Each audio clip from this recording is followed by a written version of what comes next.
أعوذ بالله من الشيطان الرجيم. بسم الله الرحمن الرحيم. ليحق الحق ويبطل الباطل ولو كره المجرمون. اور یاد کیجئے یعدکم اللہ، جب اللہ نے آپ سے وعدہ فرمایا احدی الطائفتین کے ان دونوں گروہوں میں سے ایک گروہ، انہا لکم آپ کے لیے ہے، وتودون اور آپ نے چاہا ان غیر ذات الشوکۃ تکون لکم، وَيُرِيدُ اللَّهُ أَن يُحِقَّ الْحَقَّ بِكَلِمَاتِهِ وَيَقْطَعَ دَابِرَ الْكَافِرِينَ، اور اللہ نے چاہا أَن يُحِقَّ الْحَقَّ کہ اپنے کلام سے، اپنے کلمات سے سچ کو سچ ثابت کر دکھائے، وَيَقْطَعَ دَابِرَ الْكَافِرِينَ اور کافروں کی جڑ کاٹ دے، لِيُحِقَّ الْحَقَّ تاکہ سچ کو سچ کر دکھائے، وَيُبْطِلَ الْبَاطِلَ اور جھوٹ کو جھوٹ کر دکھائے، وَلَوْ كَرِهَ الْمُجْرِمُونَ اگرچہ مجرم ناخوش ہوں۔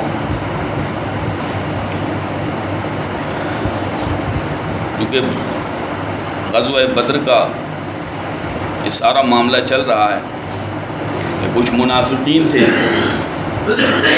جو ہر دور میں منافقین ہوتے ہیں، کہ ظاہری اسباب ایسے ہیں، تعداد کم ہے، حالات اجازت نہیں دیتے، تو انہوں نے اس قسم کے، چونکہ مسئلہ یہ تھا کہ وہ منافق جو تھے وہ ظاہراً یہ بات کا باور کرواتے تھے کہ ہم لوگ مسلمان ہیں، ہم مومن ہیں، لیکن وہ تو اندر سے پکے کافر تھے، جو سورہ بقرہ شریف میں اللہ رب ذوالجلال نے ارشاد فرمائے کہ وَإِذَا لَقُوا الَّذِينَ آمَنُوا قَالُوا آمَنَّا وَإِذَا خَلَوْا إِلَىٰ شَيَاطِينِهِمْ قَالُوا إِنَّا مَعَكُمْ، کہ جب وہ مومنین سے ملاقات کرتے تو کہتے کہ ہم ایمان لے آئے، لیکن جب وہ سرداروں سے، کافروں سے ملتے ہیں تو ہم کہتے ہیں ہم تو مومنین کے ساتھ، ان لوگوں کے ساتھ مذاق ٹھٹھا اور ہنسی کرتے ہیں، ہم تو تمہارے ساتھ ہیں، اِنَّا مَعَكُمْ ہم تو تمہارے ساتھ ہیں۔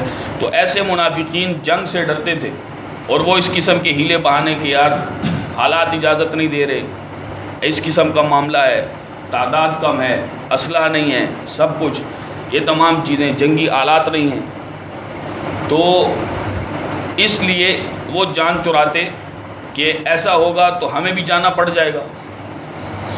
منافق جو ہے، منافق ایسا اصل میں منافق جو ہے وہ دشمن سے بھی زیادہ خطرناک آدمی ہوتا ہے، چاہے وہ عملی منافق ہو، چاہے وہ عقیدے کا، چونکہ یہ عقیدے کے منافق تھے تو پکے کافر تھے، یعنی ایسا آدمی کہ جو منہ پہ تو کہے کہ منہ سے زبان سے کہے کہ میں ایمان لایا، لیکن اندر سے وہ پکا کافر ہونا، اللہ پہ اس کا ایمان ہونا، رسول علیہ السلام پہ، تو یہ عقیدے کے حوالے سے ہے۔ ایک منافق ہوتا ہے عملی منافق، کہ جس کی نبی کریم علیہ السلام نے نشانیاں بیان فرمائی ہیں کہ جب وہ جھگڑا کرتا ہے تو اس میں گالیاں نکالتا ہے، جب وہ وعدہ کرتا ہے تو پھر وعدہ خلافی کرتا ہے، اور اسی طرح سے جب اس کے پاس امانت رکھی جائے تو وہ اس میں خیانت کرتا ہے۔ تو یہ منافق ایک یہ منافق ہوتا ہے کہ جس کا ظاہر اور ہو باطن اور اس قسم کی اس میں بد اخلاقیاں ہوں، تو یہ چونکہ بد اخلاقی میں بھی یہ سارا کچھ آ جاتا ہے۔ بہرحال ان لوگوں کا یہ معاملہ تھا کہ ایسا ہو جائے، لیکن اللہ رب ذوالجلال نے نبی کریم علیہ السلام سے وعدہ فرمایا تھا، اور حضور علیہ السلام کو اللہ نے اس چیز کا جو ہے وہ حکم ارشاد فرمایا، جیسا کہ اللہ نے فرمایا کما اخرج ربک، جیسا کہ برآمد فرمایا آپ کے رب نے، من بیتک آپ کو آپ کے گھر سے، حق کے ساتھ، یعنی حضور علیہ السلام کو، نبی کریم علیہ السلام کو اللہ رب ذوالجلال نے یہ ارشاد فرمایا تھا کہ یہ سب تمام سلسلہ یہ بنا کہ وہ ابو سفیان وہ تجارتی قافلے کے ساتھ آ رہا تھا، تو آ رہے تھے اس وقت جب ایمان سے پہلے کی بات ہے، بعد میں تو آپ صحابی رسول کا شرف آپ کو حاصل ہوا، تو نبی کریم علیہ السلام کو اللہ رب ذوالجلال نے ارشاد فرمایا، اور اللہ کے حکم سے حضور علیہ السلام تشریف لے گئے۔ اس کے بعد جو ہے وہ ابو جہل اس پر مصر ہوا، جیسا کہ کل ہم نے ذکر کیا، اور وہ 1000 کا لشکر لے کے وہاں پہنچا تھا۔ پھر وہ بدر میں ایسا سلسلہ بنا، اللہ اکبر کبیرہ، اور پھر اللہ نے مومنین کی یہ شان جو ہے وہ ان کو اتنی ان کے لیے آسانیاں پیدا فرمائی، اور فرمایا کہ یہ اس لیے تمام کچھ کیا تاکہ کافروں کی جڑ کاٹ دی جائے۔ 7ویں پارے میں ہم پڑھ چکے ہیں کہ فَقُطِعَ دَابِرُ الْقَوْمِ الَّذِينَ ظَلَمُوا، ظالم لوگوں کی، اس قوم کی جو ہے وہ جڑ کاٹ دی جائے۔ تو اللہ نے فرمایا اس سے کہ لِيُحِقَّ الْحَقَّ، تاکہ اللہ رب ذوالجلال سچ کو سچ ثابت کر دکھائے، وَيُبْطِلَ الْبَاطِلَ، اور جھوٹ کو جھوٹ ثابت کر دکھائے، اگرچہ مجرم ناخوش ہوں، اس سے اس کو کوئی پرواہ نہیں ہے، وہ مجرم جو ہیں وہ ناخوش ہوں کوئی مسئلہ نہیں. وَلَوْ كَرِهَ الْمُجْرِمُونَ، اللہ نے بڑا واضح انداز میں صراحت سے فرمایا کہ اگرچہ مجرم ہو، بس اللہ نے حق کو حق اور جھوٹ کو جھوٹ ثابت کرنا ہے. اِذْ تَسْتَغِيثُونَ رَبَّكُمْ فَاسْتَجَابَ لَكُمْ أَنِّي مُمِدُّكُمْ بِأَلْفٍ مِّنَ الْمَلَائِكَةِ مُرْدِفِينَ. یاد کرو تستغیثون ربکم، کہ جب تم نے اپنے رب سے مدد مانگی، فاستجاب لکم، تو اس نے تمہاری فریاد کو قبول کیا. انی ممدکم بالف من الملائکۃ مردفین، کہ وہ آسمان سے لگاتار 1000 فرشتے تمہاری مدد کے لیے بھیجے گا. اللہ اکبر کبیرہ. فرمایا کہ تستغیثون ربکم، تم نے اپنے رب سے یہ فریاد کی تھی، فاستجاب لکم، اس نے تمہاری اس فریاد کو قبول کیا. پھر کیا ہوا؟ 1000 فرشتے، 3000 فرشتے، 5000 فرشتے اللہ رب ذوالجلال نے اتارے لگاتار. انی ممدکم، کہ میں مدد کروں گا تمہاری، بِالْف، الف کہتے ہیں 1000 کو، 100 کہتے ہیں 100 کو. حضرت مجدد الف ثانی، الف ثانی لوگ پڑھتے ہیں، وہ الف ثانی ہے، وہ 1000 ہے. یعنی ایسا ایک تو مجدد ہوتا ہے کہ جو 100 سال میں صدی کے سر پر ایسا آدمی، ایسا اللہ رب ذوالجلال، ایسا زبردست عالم پیدا فرماتا ہے، ایسا ولی اپنا، کہ وہ جو دین میں خرافات ہوں، دین پہ دھول دھبا جس قسم کی یہ دھول مٹی جو پڑی ہوئی ہو، اور رنگ برنگے کفری عقائد اور باطل نظریات کی جو ہے وہ یلغار ہو، تو اللہ 100 سال میں ایک ایسا آدمی، ایسا مرد درویش بھیجتا ہے کہ جو اس ان تمام خرافات کو، جو دین کا اصل چہرہ ہے، وہ بالکل صاف اور واضح کر کے بیان کرتا ہے، اس کو پیش کرتا ہے. جیسے کہ گزشتہ اور اس صدی کے امام اعلیٰ حضرت امام شاہ احمد رضا خان فاضل بریلوی علیہ رحمۃ الرحمن آپ ہیں، اور ہر صدی میں جو ہے وہ اسی طرح سے مجددین آتے ہیں. لیکن ایک ایسا آدمی ہوتا ہے جو 1000 سال میں آتا ہے ایک مرتبہ، وہ حضرت مجدد پاک حضرت شیخ سرہندی مجدد الف ثانی، شیخ نقشبند. آپ جو ہے وہ فاروقی تھے، اور آپ جو ہے بہت بڑے نقشبندی سلسلے کے سالار ہیں آپ. تو حضرت مجدد الف ثانی رحمہ اللہ تعالی، تو یہ اس حوالے سے تو فرمایا کہ بِالْفٍ مِّنَ الْمَلَائِكَةِ مُرْدِفِينَ، لگاتار 1000 فرشتے اللہ رب ذوالجلال نے بھیجے.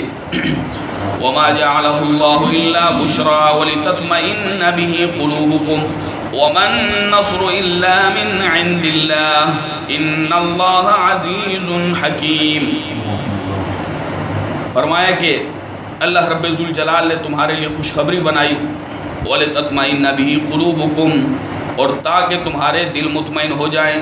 وَمَا النَّصْرُ إِلَّا مِنْ عِندِ اللَّهِ، اور مدد اسی اللہ ہی کی طرف سے ہے. ان اللہ عزیز حکیم، بے شک اللہ زبردست حکمت والا ہے، غالب ہے، حکمت والا ہے. جب سورہ آل عمران شریف میں 4 پارے میں یہی مضمون گزرا تھا، تو اس میں بھی ہم نے ایک بات یہ عرض کی تھی. اب دیکھیں، حقیقی مددگار اللہ ہی ہے، حقیقی مددگار. ہم جو یہ کچھ کر رہے ہیں ٹھیک ہے، اختیار ہے، مرضی ہے، حق کو پہچان سکتے ہیں، باطل کو، اچھی بری چیز کو، اچھے غلط راستے کو پہچان سکتے ہیں، لیکن یہ پہچان، یہ فطرت اللہ ہی نے عطا فرمائی. جب بھی کوئی کسی کی مدد کرتا ہے تو وہ مجازی طور پہ مدد کرتا ہے، حقیقی مدد اللہ ہی کی ہوتی ہے. یعنی کوئی بھی کسی کی مدد کرتا ہے تو وہ جو طاقت جو دی ہے نا، اس کو طاقت ملی ہے، وہ اللہ نے دی ہے. تو حقیقت میں مدد اللہ ہی کی ہوتی ہے، چاہے وہ انبیاء کریں، چاہے رسول کریں، چاہے اولیاء کاملین کریں، یا چاہے آپس میں مومن مسلمان کریں. اب دیکھیں، عقیدہ اہل سنت بڑا صاف ہو کے واضح ہوتا ہے. کیا فرشتوں کو بھیجے بغیر اللہ مدد نہیں فرما سکتا تھا؟ تو یہ فرمایا کہ انی ممدکم، میں تمہاری مدد کروں گا. کیسے؟ بِالْفٍ مِّنَ الْمَلَائِكَةِ مُرْدِفِينَ، 1000 لگاتار آنے والے فرشتوں کے ساتھ. اب نعوذ باللہ من ذالک، اگر وہ قاعدے قانون اور وہ اوٹ پٹانگ کے عقیدے جو اہل سنت پہ تھوپے جاتے ہیں اور بری باتیں کہی جاتی ہیں اس کے مطابق تو یہاں پہ شرک ہو گیا کہ اللہ کے سوا اگر کوئی مدد ہی نہیں کر سکتا، تو فرمایا کہ فرشتے لگاتار 1000 فرشتے بھیجنے کے ساتھ میں تمہاری مدد کروں گا. تو اب جو ہے وہ کیا یہ نعوذ باللہ من ذالک شرک ہے؟ نہیں ہے شرک. حقیقی مددگار اللہ ہے، یہ اسباب ہیں، یہ اسباب ہیں. کیا اللہ بادل کو بھیجے بغیر بارش نازل نہیں کر سکتا؟ یہ ظاہری اسباب ہیں. کیا بیج ڈالے بغیر فصل تیار نہیں ہو سکتی؟